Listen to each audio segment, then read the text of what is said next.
PKK Pira Derbasbûna Tirkiyê Jibo Başûrê Kurdistanê. Baş ku PKK hemû rê bikar anîn ji bo wê yekê ku ezmûna Başûra Kurdistanê bi bahaneya biratiniya gelal têk bide û bi temamî Başûrê welat radestî dewleta Tirkiyê bike, lê nikarî wê yekê pêk bîne. Hewil da bi mekanîzmayekî nû hêdî ve karî encam bide. Mekanîzma nû ji ev bû ku bi eşkerekirina cihên xwe yên li Başûrê Kurdistanê û bahaneyan bidin dewleta Tirkiyê ji bo bikare derbasî Başûr bibe. PKK li sala 1995 kongreya xwe ya heftanînê pêk dîne û pêş ev kongrê bi dawî be PKK dîmenê sazkirina vê kongreyê ya ku li heftinê pêk anî bi raya giştî re parve dike û ji bo hemû cîhanê da diyarkirin ku em li Başûrê Kurdistanê ne. Arras armanca sereke a pekê sazkirina kongreya xwe ragihandina vê kongreyê ji bo raya giştî û veguhasina şer bû li dijî herêma Başûrê Kurdistanê û tevliherkirina vê parçeya taze hatiye rizgarkirin ji aliyê gelê Kurd ve û rakêşana dewleta Tirkiyê ji bo Başûrê Kurdistanê. Her eve sedema wê yekî bû ku Mancelal Talebanî rihma Xwedê lê be li salê notan da axaftinekê xwe da di parlemana Kurdistan da dibêje.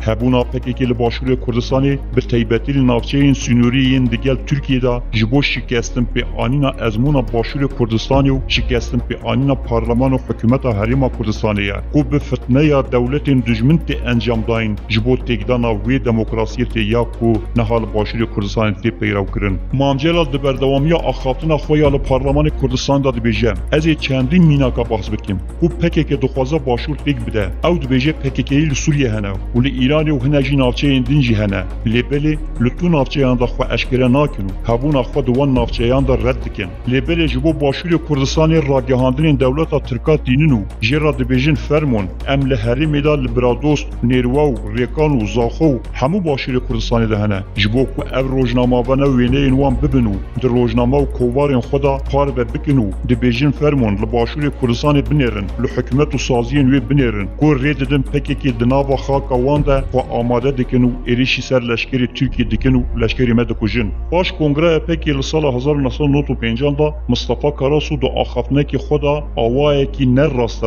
amadeya PKK ji bo şerê digel PKK diyar dike. Baş vê yekê operasyona Tirkiyê ya bi çelik navkirî li dijî PKK li Pakûrê Kurdistanê dest pê dike û heya ku digihe navçeya heftinê li Başûrê Kurdistanê. Di vê operasyona Tirkiyê da ziyanên herî mezin bi PKK ketin û encamên wê dixwastin û hêvî dikirin bi dest neanîn. PKK ji rakêşana leşkerê Tirkiyê ji bo nava xaka Başûrê Kurdistanê çendîn armanc hebûn. Yek ji wan armanca ew bû ku PKK de rewşeke lawaz da bû. Nedikarîn berdewamiyê bi şer bidin. Ji ber ku her ji sala 1994 da Tirkiyê bi tang û top û balafiran derbekî herî mezin li PKK xistibû.